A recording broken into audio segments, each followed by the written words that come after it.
let's be accountable. I, I'm I don't want to ever come to the place where my mindset is so stuck on a certain idea, a certain thought, that I don't leave room for growth. I think one of the greatest negative things of our time right now is to see that so many people have this powerful passion concerning their thoughts, their beliefs, their ideologies, their theology. And they're not willing to hear. Hence this, when you start off having a conversation with somebody about a subject, or a subject comes up, and you hear that person make a statement like, this is how I feel, I don't care what anybody else think. Those automatically are red flags to show you that that person is so passionate about their belief that at that point they're not open to seeing or to hearing what might be contrary to that, or even open to the fact that it's a possibility that what they believe may not be true or fully true. That it might have some points to it that are relevant and necessary and have substance to it, but maybe not the full thought in which they are running with. So I had this thought years ago, and it was about my faith. Hebrews 11:1, I believe. Now faith is the substance of things hoped for, the evidence of things not seen. And if I get that wrong, just go to Hebrews 11:1.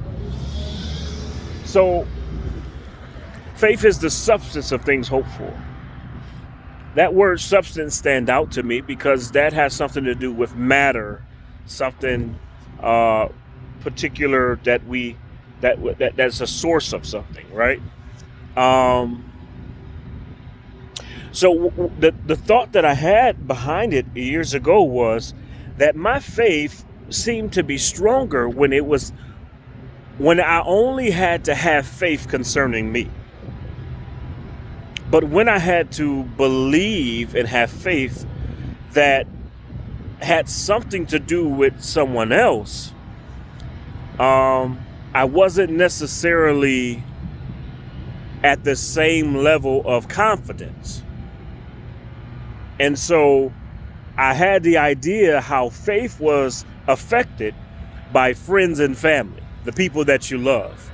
And that often that you look at that as, well, I can believe God concerning something for my life and what's going on and to get out of such a situation that I might be facing. But when other people are involved, the stakes are higher. So at the time I considered, man, that's affecting the faith, but you still got to believe. So I wasn't totally off on anything. But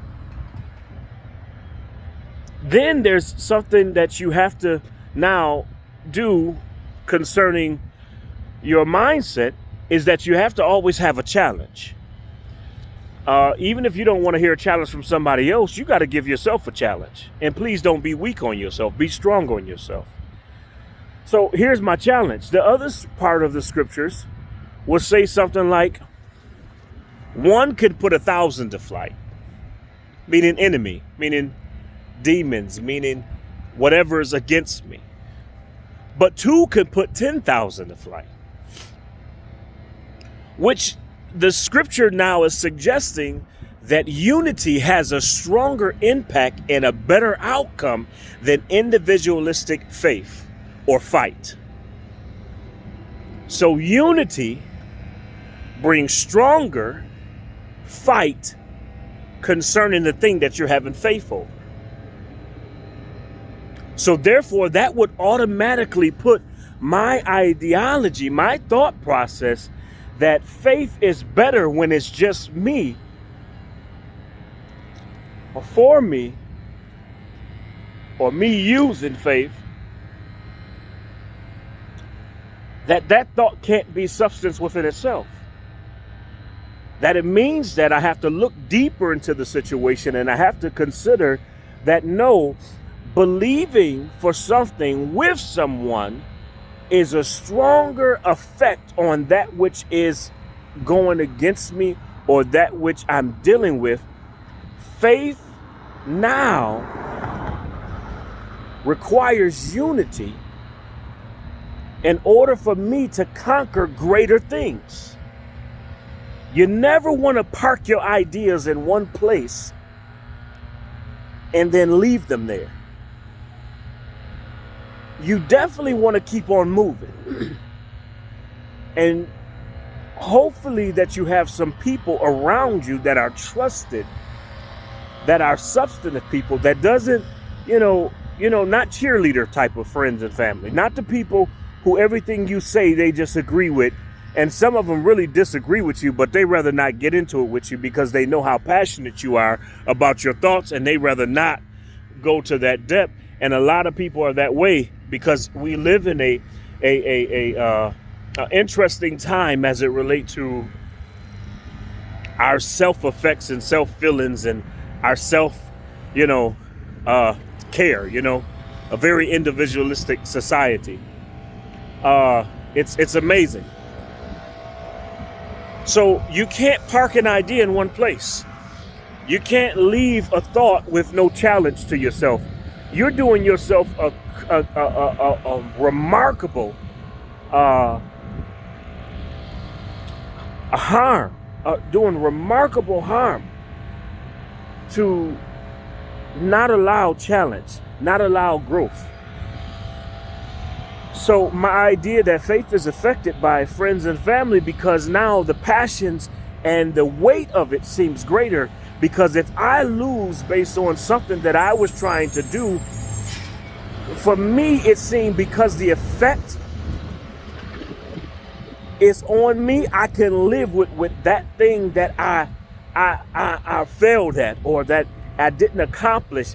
That thing I can live with.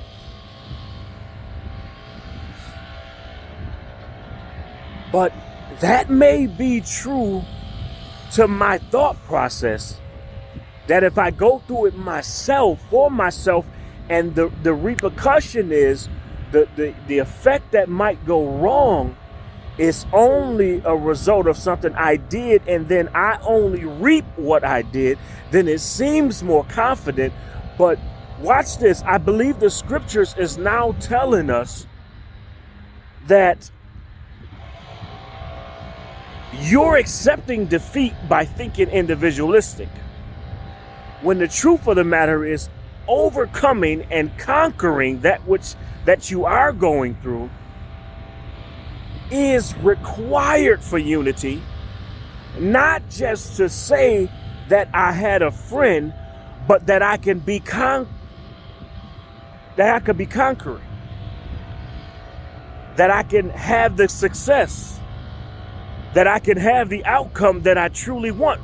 Because watch this, never forget the fact that you're having faith, the fact that you're even pursuing a faithful belief or fight is because you hope to win. We never want to forget the original step in which we had, which I always got into this thing because I was desiring to win.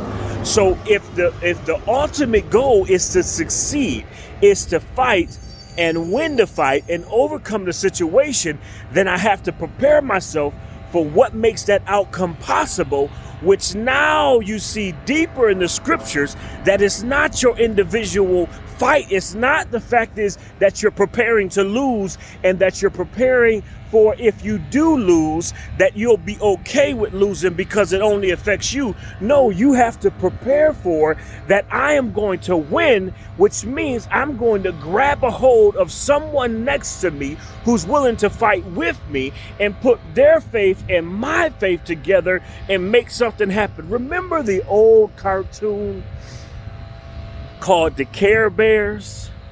Remember that all of them had a different symbol on their stomach, and they all had a certain positive flow that came out of them towards whatever it was.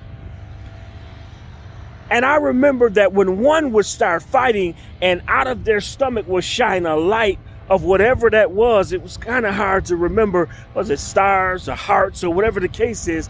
But I remember when they would begin coming upon something that would resist them and they would fight, they would be given their all.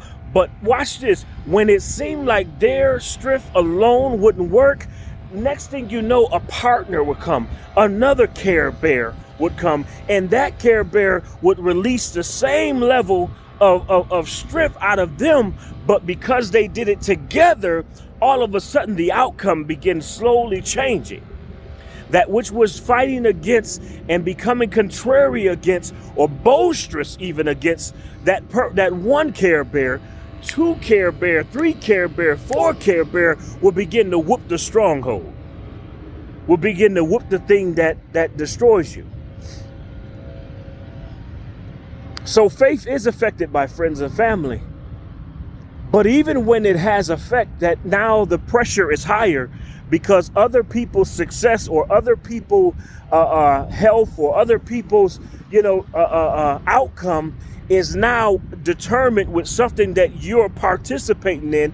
It doesn't mean give up or disconnect from them or flee from them. It simply means that now you got to get with some other people, unify, lock the arms, and believe to fight for the same thing that will have a positive effect. So don't be limited in your thinking. Don't stick and park in one place. Look at this sign above my head. It said if you park right here, you're going to get towed. Yep. Now, it don't mean that you can't travel along this route. It just simply means don't stay stagnant here. It just simply means don't make this your ending place. Don't stay here for too long. Don't let your thoughts park in one spot and become stuck here. But keep it moving, or you're going to get towed away, because being towed means that your now vehicle in which you use is being moved without your permission, without your strength, without your guidance. Now you're subject to a penalty. Let's be accountable. Faith is the substance of things hoped for, the evidence of things not seen. Substance is that strength in which we have that's not just by us. We rely on the Father, who also told us, use your brothers and sisters to believe with you. Be accountable.